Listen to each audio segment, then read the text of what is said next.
A'udzu billahi minasyaitonir rajim. Bismillahirrahmanirrahim. Alhamdulillahirabbil alamin wassalatu wassalamu ala asyrafil mursalin wa ala alihi wa sahbihi ajmain.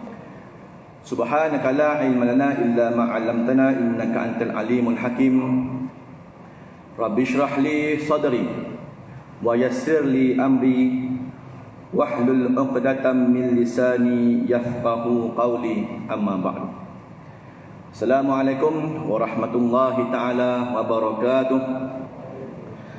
Alhamdulillah, kita merafakkan setinggi-tinggi kesyukuran kepada Allah Subhanahu wa taala, kerana Allah Subhanahu wa taala telah menjadikan kita seorang muslim yang beriman kepada Dia, dan juga diberikan kesempatan akan kehidupan kita di kali ini bagi meneruskan lagi saki baki kehidupan yang tinggal di usia-usia kita yang masih lagi berada pada jasad kita. Kalau kita lihat dahulu kala mungkin ada sahabat-sahabat seperjuangan dengan kita, namun pada kali ini di manakah mereka? Seorang demi seorang telah berjumpa Allah Subhanahu wa taala. Dan tak berapa lama lagi tiba pula giliran kita akan menyusun. Jadi apakah makna kehidupan yang sementara ini jika kita tidak isinya dengan amal kepada Allah Subhanahu wa taala? Tidak ada makna kehidupan kita ini kalau kita kufur kepada Allah Subhanahu wa taala. Tidak ada makna kehidupan yang singkat ini jika kita bermusuh-musuhan. Tidak ada makna kehidupan kita ini kalau kita isinya dengan hasad, dengki dan dendam sama kita. Maka oleh yang demikian, lapangkanlah hati, maafkanlah mereka-mereka yang melakukan kesalahan terhadap kita, dan kita juga hendaklah memohon maaf jika sekiranya kita ada kesalahan. Baik, alhamdulillah, pada edisi kali ini kita masih lagi diberikan kesempatan untuk bersua muka.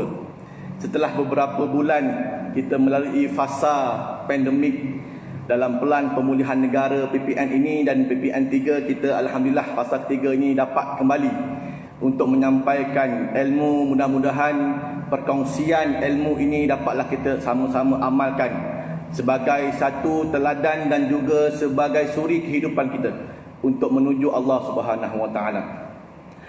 Kepada mereka-mereka yang baru saja menyertai kuliah bersama dengan saya, kita masih lagi dalam ruang lingkup perbincangan akidah dan juga falsafah, iaitu kita masih lagi bercerita berkaitan dengan hal ehwal kematian, alam akhirat dan kiamat. Sebab itu intro buka tadi pun kurang lebih macam kematian aja, begitulah. Jadi dalam fasa ini kita pun dah masuk fasa yang baru. Kalau fasa yang lepas kita membicarakan berkaitan dengan bagaimanakah tanda-tanda kematian seseorang itu akan datang kepada dia. Apakah tanda? Kita sebelum meninggal dunia ni tuan-tuan, dia ada tanda dia. Dia ada dia punya awalan sebelum datangnya mati itu. Yang keduanya, apabila telah datang tanda-tanda tersebut, apa pula yang akan berlaku setelahnya? Bagaimana pula proses kematian apabila telah kita dikunjungi oleh malaikat maut, Israel datang berjumpa dengan kita, apa pula yang akan berlaku? Bagaimanakah proses sakaratul maut itu terjadi? Semua kita akan melalui proses ini. Semua kita akan didatangi oleh malaikat maut yang akan mencabut nyawa kita. Itu juga telah kita bincangkan pada kesempatan yang lalu. Kemudian setelah datangnya sakaratul maut, nyawa telah keluar, ke mana pula nyawa kita pergi? Itu kita telah bincangkan juga sebelum ini, yang mana nyawa kita akan pergi. Langit yang pertama, langit yang kedua, sampailah berjumpa Allah Subhanahu wa taala sebelum Allah menyuruh roh yang baik ini untuk kembali ke dalam jasadnya apabila di alam kubur nanti. Apabila proses kebumian telah berlaku, sanak saudara, sahabat handai datang untuk melihat ataupun untuk menghantar kita menuju alam abadi. Semua orang mungkin terkejut dengan kematian kita, tak sangkalah aku ni yang lebih tua, dia dulu yang pergi yang muda. Gitulah kan. Tak sangkalah aku yang sakit teruk, kronik macam-macam, dia tahu-tahu jatuh bilik air mati dah. Gitu. Jadi semua orang terkejut dengan kematian kita. Kemudian kita pun tahu-tahu dibangunkan di alam kubur dah. Kita di alam kubur. Apa pula yang akan berlaku di alam kubur juga kita telah bincangkan sebelum ini, yang mana malaikat yang akan pertama sekali berjumpa dengan kita, kan? Apakah malaikat yang pertama akan berjumpa dengan kita? Itulah malaikat Ruman, kan? Bukan malaikat Munkar Nakir, belum lagi. Malaikat Munkar Nakir selepas itu. Malaikat Ruman akan datang berjumpa dengan kita dulu. Apa dia suruh buat? Dia suruh kita duduk. Duduk di dalam kubur kita. Apabila kita telah didudukkan, datang malaikat Ruman, dia suruh menulis segala amal-amal kita. Kau tulis sekarang ni kau punya amalan, baik buruk sejak kau lahir sampai mati. Mana ada kertas nak digunakan ni, gunakan kain kapan kamu sebagai kertasnya. Mana ada pen, gunakan air jari kamu sebagai pennya. Tak ada dakwat tak ada, gunakan air liur kamu sebagai tintanya. Tulis baik buruk. Dengan izin Allah kita semua akan ingat. Mungkin hari ini kalau kita tanya, masa kita kecil dulu, apa amalan baik kita buat? Mana nak ingat? Tak ingat. Semalam pun kita tak ingat. Ini kan pula masa kita kecil dulu. Tetapi bila di alam kubur, Allah menampakkan bagi kita amal-amal baik buruk kita sejak kita lahir sampai kita mati. Ditulislah amalan kita. Kita tulis, kemudian digantungkan di leher kita. Barulah kemudian datang Munkar dan Nakir yang akan menyoal kita. Juga kita telah berbicarakan sebelum ini bagaimanakah rupa Munkar Nakir. Dikatakan oleh Nabi SAW, mukanya hitam kebiru-biruan, taringnya panjang menggores bumi, sambil di tangannya membawa satu tukul, yang mana itu tukul kalau diletak atas gunung, meletup gunung kan, punya berat. Itu tukul boleh diangkat oleh Munkar Nakir sahaja. Apa gunanya? Kalau gagal jawab soalan, dia akan pukul kita. Apa soalan-soalan kubur? Juga kita telah bicarakan pada kesempatan yang lalu. Kita semua pun tahu soalan-soalan kubur ni soalan bocor ni. Kan? Soalan bocor semua orang tahu. Ma rabbuka, siapa Tuhan kamu? Ma ikhwanuka, ma nabiyuka, ma kitabuka. Ini semua soalan yang telah kita nyatakan. Kemudian datang lagi Munkar Nakir sambil menunjukkan gambar. Kau kenal lelaki ni? Kan kata Munkar Nakir. Kata Nabi SAW, dia akan tunjukkan satu gambar. Kenal tak gambar yang aku tunjukkan ini? Mungkin gambarnya Munkar Nakir, dia bawa satu gambar gitu, ditunjukkan pada kita. Kalau orang yang beriman boleh jawab, ini Muhammad SAW, inilah Nabi yang aku ikut selama ini. Bagi orang yang tidak beriman, ni siapa pula? Ni kan tak kenal. Jadi ini juga telah kita bicarakan pada kesempatan yang lalu. Kemudian selesai soal jawab, apabila seorang itu selesai saja menjawab soalan dengan baik, maka akan dilapangkanlah kuburnya. Bagi mereka yang gagal menjawab soalan, selain daripada dipukul, akan ada pula himpitan kubur bagi dia. Himpitan kubur ini tuan-tuan, kata ulama ni yang kita bicarakan melalui kitab Imam At-Tubi ni, semua daripada kita ini akan merasai himpitan kubur. Bahkan Nabi SAW telah menyatakan bahawa anak dia sendiri pun kena satu kali himpitan kubur dan selesai. Itu anak Nabi itu. Apabila Nabi kebumikan anak dia, kemudian Nabi melapikkan di lantai kubur itu dengan jubah bahagian luarnya. Kemudian Nabi mendoakan akan kesejahteraan anaknya. Dan Nabi berdoa, dalam doanya, jauhkanlah anak aku ini daripada himpitan kubur. Maka sahabat Nabi yang mendengar doa Nabi begitu bertanya, ya Rasulullah, anak sendiri pun akan kena himpitan kubur ke? Ini anak Nabi ni. Kena. Walaupun dia baru budak kecil, tetapi kena satu kali himpitan kubur. Gamaknya kena. Begitu je lah kot. Kan? Dia itu sekali, selesai. Apatah pula kita ni tuan-tuan yang jauh daripada Nabi SAW. Bagaimana geraknya kita punya himpitan kubur, kelepak-kelepuk macam roti canai gamaknya kan. Jadi kita doalah pada Allah Ta'ala supaya direngankan himpitan kubur kita kalau kita ini betul dihimpit oleh kubur. Na'udzubillah min zalik. Baik. Kemudian kita bicarakan juga berkaitan dengan azab kubur yang lain, iaitu tentang dibukanya bau-bauan yang busuk. Kan orang yang jahat amalnya ini dalam kuburnya besok akan dikeluarkan satu bauan busuk. Macam kita naik motor tuan-tuan, kat traffic light, tiba-tiba lori sampah sebelah. Apa kita gamak yang kita buat? Kita pun tukar gear 3, potong lah, mana boleh ikut itu lori kan, tak boleh. Pening kepala baunya. Bayangkan ini tak boleh nak buat apa-apa, bagi dalam kubur, bau busuk keluar. Itu juga salah satu bentuk azab kubur. Yang keduanya, himpitan kubur tadi. Yang ketiganya akan datang ular yang akan mematuk dia. Ini ular nala punya besar, dia akan gigit kita. Dia akan gigit kita. Yang tak sembayang, yang tak bayar zakat, yang tak puasa, dia akan gigit kita. Yang mana ular ini bisa dia kalau tersembur di atas muka bumi ni, satu pokok pun tak boleh tumbuh. Jadi ini punyalah dahsyat ular yang akan dikeluarkan daripada dasar kubur ini. Dan yang keempatnya akan diketuk kepalanya dengan paluan besi tadilah. Jadi ada 4 bentuk sesaan alam kubur. Okay, baik. Selesai saja alam kubur, bagi mereka yang baik amalnya akan dilapangkan kubur sejauh mata memandang. Akan dibukakan bagi dia bau-bauan syurga. Akan ditunjukkan tempat baginya nanti di syurga. Belum masuk syurga lagi, dia baru alam kubur. Tapi dipreviewkan, orang yang baik ini, yang orang beriman tadi ni akan dipratontonkan syurga, tempat dia akan duduk nanti. Maka dia pun bila baring dalam kubur, tengok syurga, inilah dia syurga, tempat yang aku akan duduk nanti. Bahkan kata Imam Al-Qurtubi, bukan ditunjukkan syurga dulu, ditunjukkan neraka dulu bagi dia. Tunjukkan neraka bagi orang beriman ni, ditunjukkan neraka api menjulang-julang. Kata malaikat, ini kau tengok neraka ni yang punya dahsyat api ni, ini bukan tempat kamu. Dia tutup pratuntun neraka, dibukakan pula pratuntun syurga. Inilah dia tempat syurga yang bakal kamu akan duduki nanti. Punya bahagianya bagi si mati apabila tahu tempatnya nanti adalah di syurga Allah. Baik, kemudian selesai sahaja alam kubur, maka sampailah kepada proses kebangkitan. Jadi kita masuk fasa yang kedua, iaitulah fasa kebangkitan. Jadi kita akan bicarakan pada hari ini tentang proses kebangkitan. Baik, kepada yang ada kitab boleh rujuk pada muka surat 274.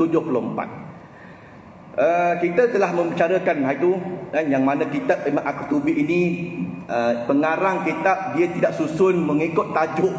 Dia tak susun tajuk yang macam saya katakan tadi. Tajuk yang saya katakan tadi itu saya sendiri yang susun supaya nampak jalan penceritaan. Jadi oleh yang demikian, kalau ada kenapa ustaz ni kejap ke belakang, kejap ke depan, kejap ke belakang melalui kitab ini, itu sebabnya, sebab kita nak bagi cantik jalan penceritaan, itu saja. Ya. Okey, baik. Dalam muka surat 274 kita masih lagi menggunakan kitab At-Tazkirah fil Ahwali Mauta wa Umul Al-Akhirah, iaitu kitab rahsia kematian, alam akhirat dan kiamat.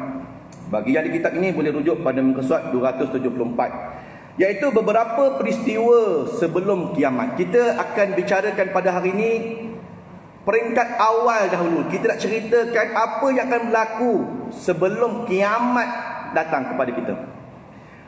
Kata Abu Hurairah radhiyallahu anhu, aku bertanya Rasulullah sallallahu alaihi wasallam, wahai Rasulullah, apakah sangka kala itu?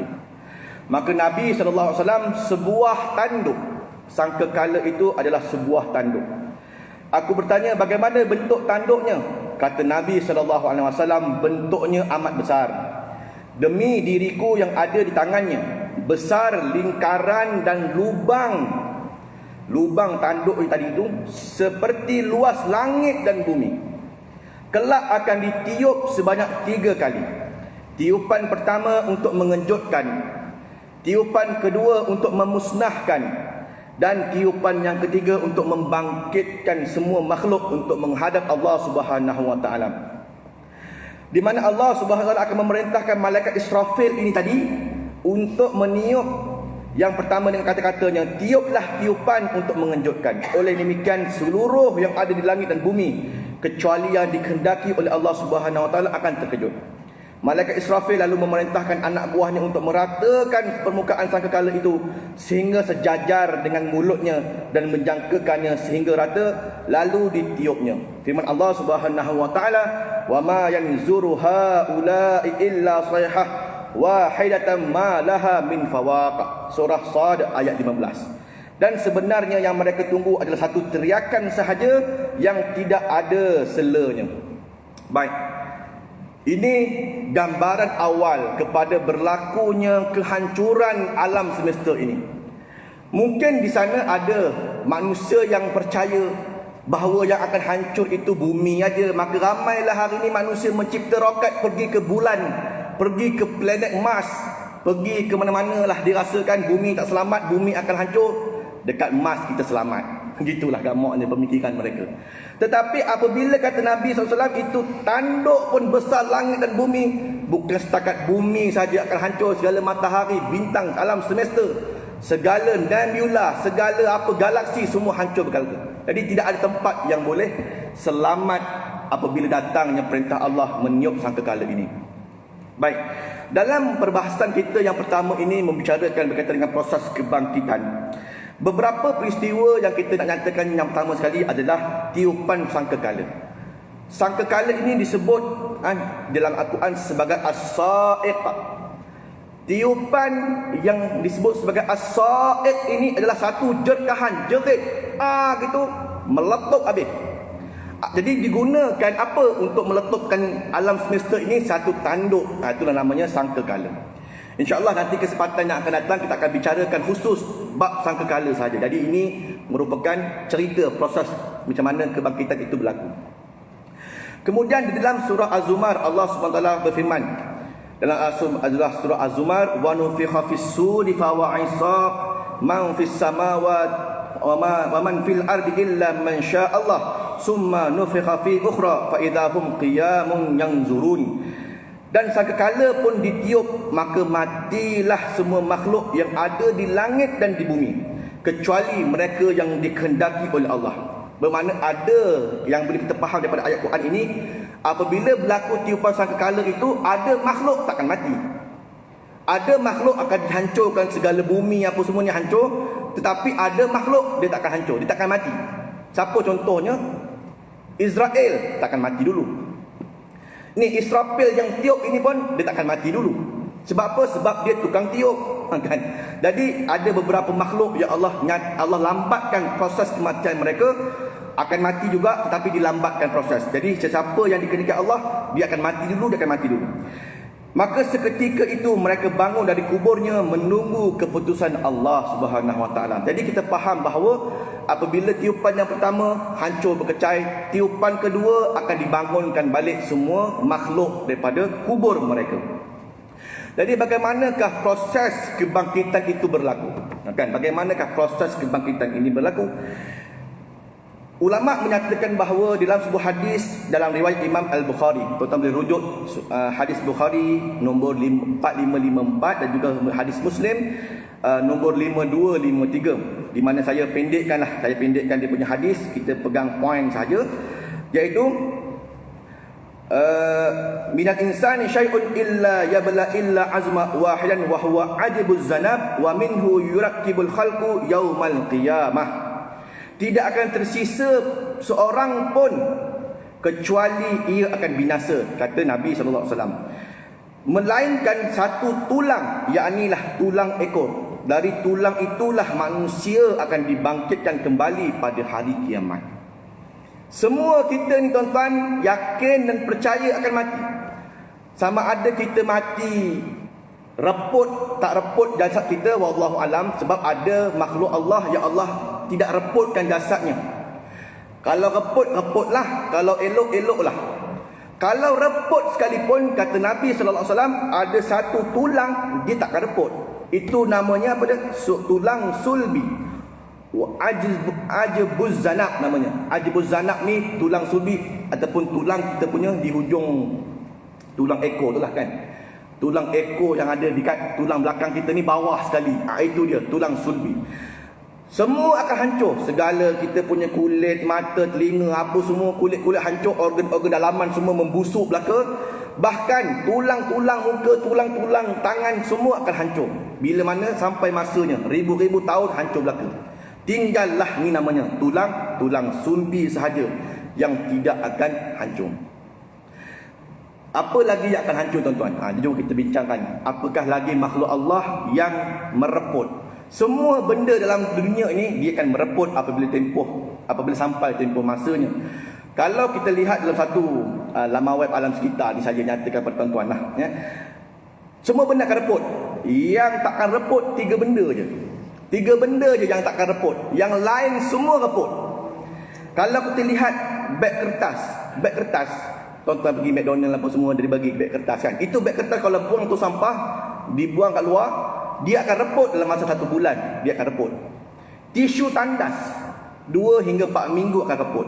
Surat khabar yang kita baca 1 ke 2 bulan akan reput. Papan plywood 1 hingga 3 tahun akan reput. Puntung rokok 10 hingga 12 tahun akan reput. Sebab tu yang merokok jangan dibuang merata-rata. Puntung rokok tu 10 sampai 12 tahun baru dia mereput. Yang paling lama mereput macam beg plastik kan, itu 200 sampai 1000 tahun mengambil proses untuk reput. Dan kaca 1.2 juta tahun baru reput. Kaca ni tuan-tuan 1.2 juta tahun baru dia reput sebati dengan tanah. Jadi ini semua makhluk akan reput. Apakah dia makhluk yang dikatakan tidak akan mereput? Yang pertama sekali yang tidak akan reput ialah jasad para nabi sallallahu alaihi wasallam. Jasad para nabi alaihi salatu wasallam.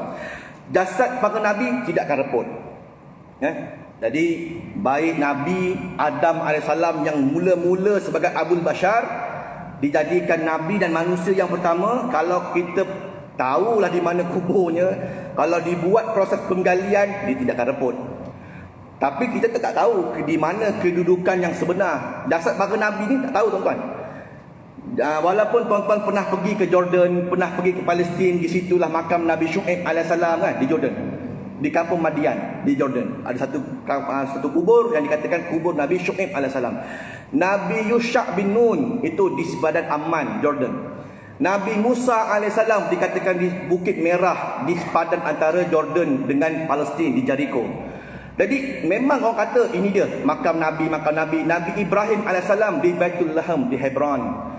Walaupun itu mereka katakan itu betul jasad Nabi, ini tempat makam Nabi, tapi semuanya itu tak ada satu nas ataupun satu dalil, satu pembuktian yang sahih. Yang betul-betul makam Nabi dan Nabi itu memang ada di situ Nabi Muhammad sallallahu alaihi wasallam, itu saja. Sebab itulah kita kalau pergi Madinah nak berjumpa dengan Nabi, sebab Nabi memang dimakamkan di situ, sebab ada banyak dalil dan nas yang menyokong Nabi dimakamkan di rumahnya, iaitu Sayyidatina Aisyah radhiyallahu anha. Dan hari ini menjadi makam Nabi di sebelah Raudah. Memang itulah Nabi kita, yang memang itulah Nabi yang confirm jasadnya di situ. Banyak ciri-ciri pencurian yang berlaku sebelum-sebelum ini yang nak mencuri jasad Nabi dan sebagainya, ada daripada Syiah dan sebagainya. Jadi kita tak nak rungkailah benda tu. Cuma kita nak katakan bahawa jasad para Nabi tidak akan reput. Ya. Di mana Nabi sallallahu alaihi wasallam dalam sebuah hadis kan, riwayat Imam Abu Dawud nombor 883 menyatakan bahawa innallaha azza wa jalla harrama 'alal ardi ajsadan anbiya. Di mana kata Nabi sallallahu alaihi wasallam, sesungguhnya Allah Taala mengharamkan bumi untuk memakan jasad para nabi. Maka jasad para nabi tidak akan reput. Ini hadis daripada Imam Abu Daud, hadis nombor 883, dan juga Ibnu Majah 1075. Jadi ini hadis menyokong kenyataan yang pertama, iaitu jasad para nabi tidak akan mereput. Yang kedua, yang tidak akan reput adalah tubuh badan para syuhada. Orang yang mati syahid, yang dikurniakan Allah syuhada bagi mereka, mereka ini tidak akan mereput di muka bumi.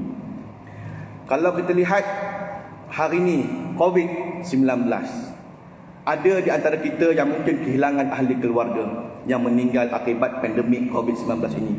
Maka ada yang menyatakan bahawa meninggal sakit COVID ini adakah syahid ataupun tidak. Jadi banyaklah perbahasan-perbahasan. Ada yang mengatakan syahid boleh berpegang pada pendapat syahid lah. Kerana apa? Kerana dia adalah wabak.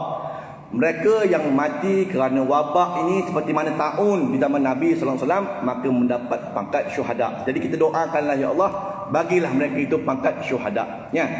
Baik, tubuh syuhada tidak akan dimamah oleh bumi.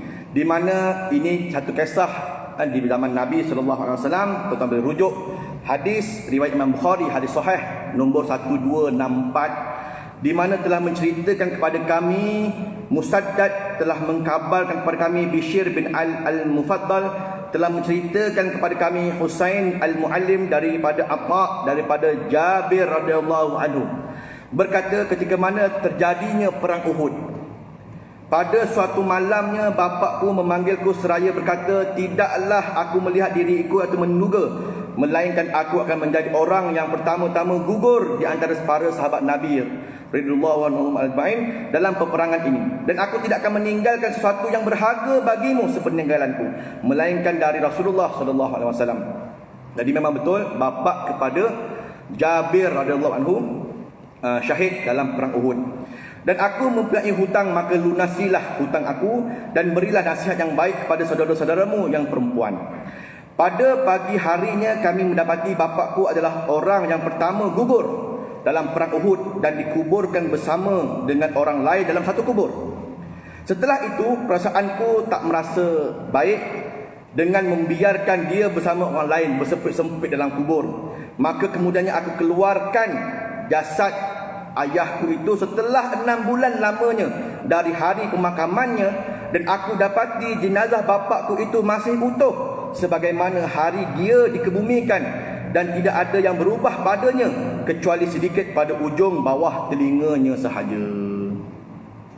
Jadi ini menceritakan tentang dalil di mana syuhada tidak akan dimamah bumi.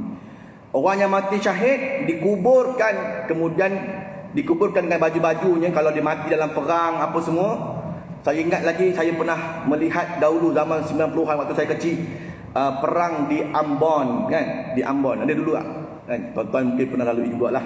Saya kecil pun pernah lalui, tengok VCD kan, VCD Ambon dan Chechnya kan, bagaimana orang-orang Islam di bumi Chechen ini berperang dengan Soviet Union dan sebagainya untuk membebaskan negara daripada cengkaman penjajah. Ketika itu saya tengok satu siri yang diorang buat rakam live, di mana satu hamba Allah ini dalam perang itu kakinya termasuk dalam jerangkap sama meletup habis, dan peluru-peluru jerangkap sama tadi itu masuk sampai ke jantungnya apa semua. Jadi orang kata tak ada harapan dah nak baik apa semua, dan diorang dalam keadaan perang, medik pun tak ada apa semua. Kawan-kawan sedang menggali kubur untuk dia, padahal dia hidup lagi tu. Member dah tolong gali dah kubur. Dah gali kubur apa semua. Yang kena jerangkap sama tadi ni minta kawannya tolong wudukkan dia. Ambil wuduk, dia nak solat. Ambilkan wuduk nak solat. Saya terbayang lagi dalam video tu kan, dia ambil wuduk solat, kaki dah hancur sambil duduk lah. Darah mengalir ni. Darah mengalir habis. Dengan pakaian-pakaian askar dia semayang je. Kan ambil wuduk itu semayang. Lepas dia tengah semayang, kawan dia tinggalkan. Dia orang tengah buat kali kubur. Bila datang balik tengok, Allah yarham dah. Dan meninggal dunia dah. Tapi wajahnya itu gitu je kan, senyum kan. Ini wajah takkan dibuat-buat. Dan takkan dibuat-buat orang nak buat filman ni. Cuba senyumkan sikit untuk dia. Wallahu ta'ala alam lah. Tapi cerita ini merupakan kisah sahih tentang bagaimana syuhada Chechnya ini tadi berperang untuk membebaskan negaranya daripada ancaman penjajah. Akhirnya dikuburkan terus dalam kubur yang digali dengan baju-baju, dengan senjata api dia, kubur selesai.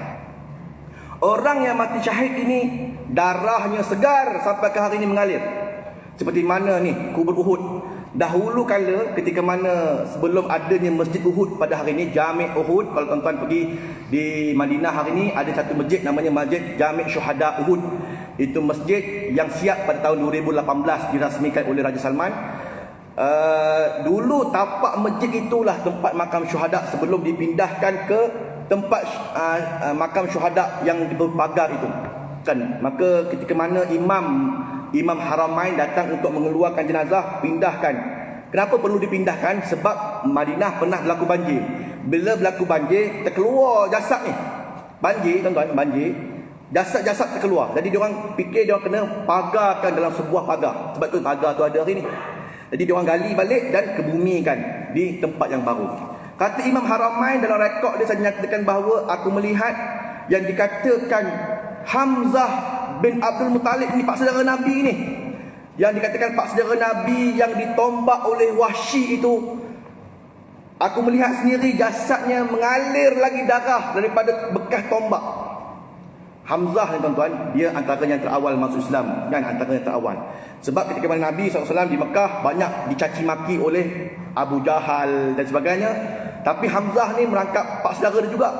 Bila mana satu hari Nabi tengah semayang depan Baitullah, datang Abu Jahal, dia tumbuk Nabi di belakang. kan tumbuk dari belakang, maka Nabi tersungkurlah. Hamzah yang ketika itu lalu nampak Abu Jahal tu buat macam tu. Dia pun datang ke Abu Jahal, dia terajang Abu Jahal kan. Kau jangan sentuh anak saudaraku aku ini, sesungguhnya aku juga adalah pengikut Muhammad, kata dia kan. Maka Hamzah mengisytiharkan keislaman dia. Bila Hamzah masuk Islam, Hamzah kan digelar sebagai Asadullah, singa Allah. Siapa berani nak lawan dengan Hamzah, melainkan waktu tu orang Quraisy yang hebat, Umar Al-Khattab aja yang boleh melawan pedang dengan dia ni. Tapi ditakdir Allah Ta'ala, Umar Al-Khattab pula masuk Islam. Umar pula masuk Islam. Kan Umar Al-Faruq gelaran dia, iaitu yang memisahkan kata yang benar dengan yang batil.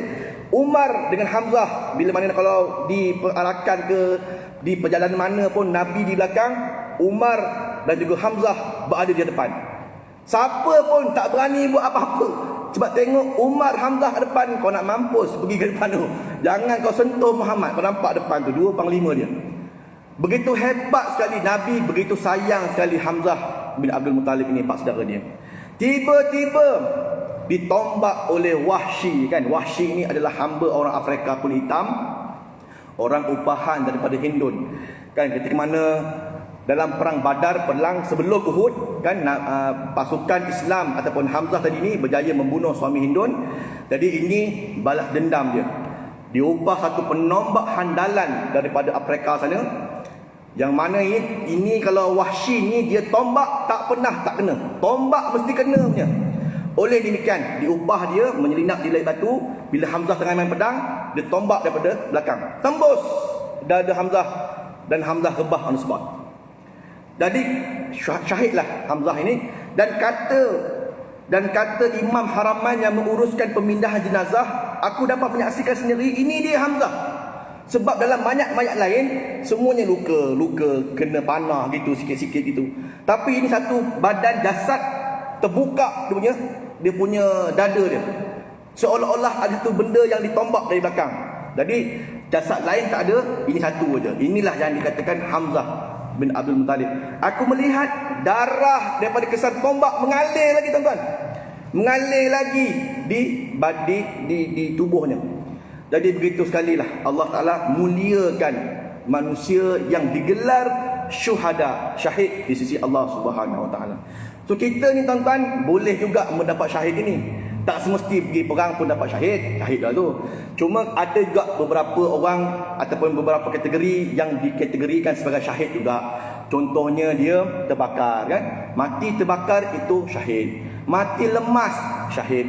Mati dihempak oleh bangunan syahid. Saya ingat MR2 baru-baru ni masa suka kan, SUKE tu tengah dibuat, ada lori langgar belah sini. Satu van dihempak oleh runtuhan. Lori tu langgar belah sini, yang runtuh belah sini, ada van terhempak dia kan. Jadi yang terhempak dengan bangunan ini juga mendapat syahid, termasuk jugalah mereka yang mati daripada wabak kan, seperti mana tahun, dan mudah-mudahan COVID-19 ini jugalah ya. Baik, itu yang kedua. Yang ketiga yang tidak akan mereput, itulah yang dinamakan tulang sulbi. Dan daripada tulang sulbi inilah Allah Ta'ala akan membangkitkan kita semula besok di padang mahsyar. Ini hadis sahih riwayat Imam Muslim, hadis nombor 5255, di mana Nabi SAW menyatakan dalam hadis ini, telah menceritakan kepada kami Muhammad bin Rafi', telah menceritakan kepada kami Abdul Razak, telah menceritakan kepada kami Ma'mar dari Hammam bin Munabbih, berkata inilah yang diceritakan oleh Abu Hurairah radhiyallahu anhu daripada Rasulullah sallallahu alaihi wasallam. Ia menyebut beberapa hadis, di antaranya Rasulullah sallallahu alaihi wasallam bersabda, sesungguhnya pada diri manusia ada satu tulang. Pada diri kita ni, tuan-tuan, kata Nabi, ada satu tulang yang tidak dimakan bumi selamanya. Padanya lah ia disusun kembali pada hari kiamat. Mereka bertanya, tulang apa itu ya Rasulullah? Beliau menjawab, tulang ekor. Kan, tulang ekor. Ajibuz zanab, tulang ekor. Tulang ekor ni kita manusia tak berekor, tapi kita katakan hujung ni lah. Kan, hujung tulang di bahagian tulang belakang bawah sekali, ataupun bahasa orang kita ni tulang sulbi. Tulang sulbi tidak akan dimamah oleh bumi. Kemudian daripada inilah yang akan dibangunkan balik oleh Allah Subhanahu Wa Taala apabila tiupan sangkakala ditiupkan kembali. Allah berfirman dalam surah Qaf ayat 41 sampai 45, wastami'a yauma yunadi al-munadi min makanin qarib yauma yasma'una sayhatul bil haqq zalika yaumul khuruj inna nahnu nuhyi wa yumit wa ilaina masir yauma tashaqqaqul ardu anhum sira'an zalika khashran alaina nashizin nahnu a'lamu bima yaqulun wa ma anta alaihim bijabbar fazakkar bil Quran man yakhafu wa'id. Allah Taala berfirman yang bermaksud, dan dengarkanlah seruan pada hari penyeru, iaitu apabila malaikat tadi meniupkan sangkakalanya tadi.